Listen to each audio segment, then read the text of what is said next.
Hi, this is the voice of Heidie Calero, once again bringing you economic analysis in this capsule of 5 to 6 minutes. Don't forget, those of you who follow us in YouTube, to subscribe so that you receive new notifications regarding economic analysis in Puerto Rico. Today we are going to talk about a fascinating topic, which is the general fund budget. That is the instrument that implements public policy, whatever the administration has said in terms of economic plans or welfare. It's all through this particular instrument, which is called the general fund budget. Well, our fiscal year starts July 1st and ends June 30th. So fiscal year 2020 is about to end very soon at the end of June. Notwithstanding, the government of Puerto Rico has not submitted its general fund budget. So the Promesa board, the Oversight and Management Supervisory Board, mandated by Congress, has decided to take more of the initiative and has submitted this general fund budget, but it is a document which does not follow the traditional presentation, which requires an economic context. It requires estimates of fiscal revenues and then the distribution of those funds according to the different agencies and the different expenses. Well, this time the Promesa board has just submitted this fiscal 2021 budget, and they have indicated that it follows certain categories, that it is excluding some agencies. We don't know how comprehensive this document is, but at any rate, it does not include the connection which should have been done regarding the fiscal plan which they presented back in May, or at least the other fiscal agency in Puerto Rico submitted for approval to Promesa that fiscal plan, which is the 2021 through 2025. It is in that plan that you can see the economic growth in real terms, which practically tells Puerto Rico is just stagnant or declining further. It tells you that the population continues declining. So big question mark regarding all these fiscal revenues. How are they going to be received? Will Puerto Rico receive all those federal funds that the fiscal board is forecasting? We don't know. But definitely we need a context for this budget so that the Puerto Rico legislature will have to take the decision regarding the approval of this budget, or maybe Promesa, since it's a Congress-mandated board, says, you know, to hell with you. I don't care. We are going to submit this budget and this is it. Take it or leave it. At any rate, let's analyze then the budget. The graph that you see here depicts the fiscal year 2020, which is the orange bar that you see there, with $17.8 billion in fiscal 2020. That's the budget that was approved for the general fund. And in fiscal 21, the budget that they have submitted, the Promesa board, is $13.3 billion. That's almost $4.5 billion lower than in 2020. That's almost 25% less than this current fiscal year.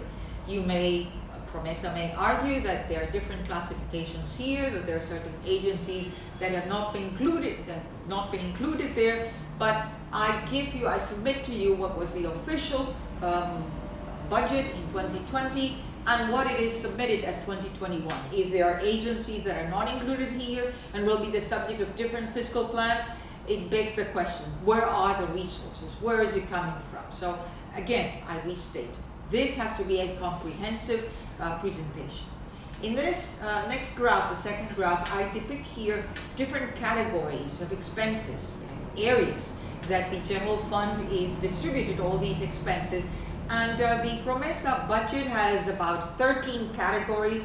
We have reduced them to these categories that you see there, because for me, economic development must include agriculture, it must include infrastructure, it must include the Puerto Rico Tourism Company, for instance. It must include what it is, PRITCO, the arm of the economic development for Puerto Rico. Well, they are different categories. You know, they separate agriculture into one, and then economic development is another category. So let's use my comprehensive categories and let's depict a nice story to tell, scary one by the way.